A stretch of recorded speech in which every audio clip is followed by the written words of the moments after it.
রাওয়ালপিন্ডির অন্ধকার আদিয়ালা কারাগারের ভারী দরজার ওপারে যখন ঘনিয়ে আসছে গভীর অনিশ্চয়তা, ঠিক তখনই পাকিস্তানের রাজনীতিতে বইছে এক নতুন ও নাটকীয় হাওয়া। গত দীর্ঘ ৩ বছর ধরে বাইরের আলো বাতাস থেকে সম্পূর্ণ বিচ্ছিন্ন রাখা হয়েছে দেশটির সবচেয়ে জনপ্রিয় রাজনৈতিক ব্যক্তিত্ব এবং বিশ্বকাপজয়ী সাবেক অধিনায়ক ইমরান খানকে। কারাগারের এই নিস্তব্ধতা ভেঙে হঠাৎ করেই ভেসে আসছে এক চাঞ্চল্যকর গুঞ্জন। স্বাস্থ্যগত অবনতির কারণ দেখিয়ে অবশেষে মুক্তি পেতে পারেন পিটিআই প্রতিষ্ঠাতা। দীর্ঘ ৭ মাসেরও বেশি সময় ধরে পরিবারের সদস্য, আইনজীবী, এমনকি আপন বোনদের পর্যন্ত তার সঙ্গে দেখা করতে দেওয়া হয়নি। যোগাযোগ সম্পূর্ণ বিচ্ছিন্ন থাকায় চারদিকে ছড়িয়ে পড়েছিল তার জীবন নিয়ে নানা আতঙ্ক ও মৃত্যুর গুজব। ঠিক এমন এক সংকটময় মুহূর্তে যুক্তরাজ্যের সংবাদ মাধ্যম দ্য অবজারভারকে দেওয়া এক বিস্ফোরক বিবৃতিতে ইমরান খানের 2 ছেলে সুলাইমান ও কাসিম হুঙ্কার ছেড়ে বলেছেন, এখন আর নীরব থাকার কোনো অবকাশ নেই।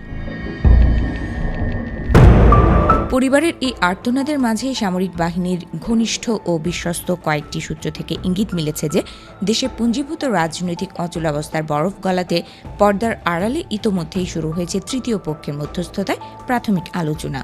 অতীতে নওয়াজ শরীফের ক্ষেত্রেও চিকিৎসাকে অজুহাত বানিয়ে দেশত্যাগের সুযোগ করে দেয়া হয়েছিল, আর সেই একই ফর্মুলা এবার হয়তো প্রয়োগ করা হতে পারে তেহরিকে ইনসাফ নেতার বেলায়ও। তবে এই সম্ভাব্য মুক্তির নেপথ্যে রয়েছে এক পাহাড় সমান অদৃশ্য শর্তের চাল।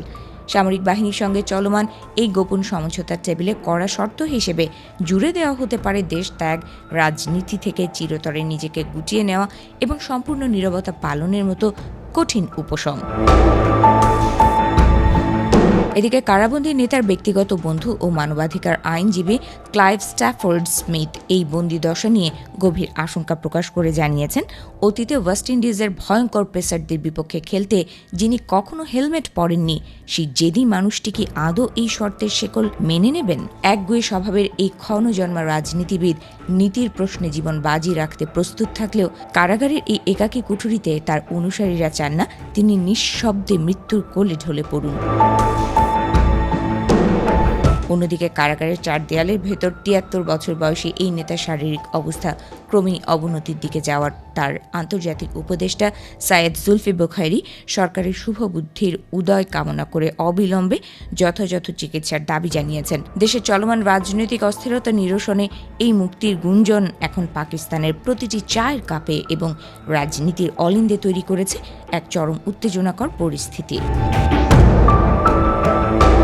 সব মিলিয়ে ইতিহাসের এক নাটকীয় মোড়ে এসে দাঁড়িয়েছে পাকিস্তানের ভাগ্যাকাশ, যেখানে একদিকে রয়েছে আপোষহীন এক নেতার আত্মসম্মানের লড়াই, আর অন্যদিকে রয়েছে সামরিক ও রাজনৈতিক শক্তির এক রুদ্ধদ্বার সমঝোতার খেলা।